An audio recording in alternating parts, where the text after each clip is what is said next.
Zerynth Machine Monitoring, Consumption. Once entered the platform, you will be greeted with status and alarms section. And if you want to understand consumption for each machine, just click on specific one. In this case, we gonna choose injection molding press 1. You can also go to consumption section by navigating through the menu and then selecting specific machine. Toggle the sidebar to hide the menu. In the top part you can see how much machine is currently using power, total consumption, total cost and CO2 emissions. In the top right part of the screen you can set time range for data to be shown. Clicking on the all shifts you can filter data based on the shifts created. More information about shifts, on how to create them and manage, you can find in the Getting Started with the Zerynth platform, Basic Settings Guide video.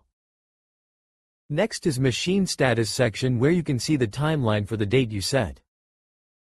Here is shown exactly how much time selected machine spent working, idling, offline and in alarm status. Below is shown detailed consumption in kilowatt per hour for selected period of time, and also power used for the same selected period of time.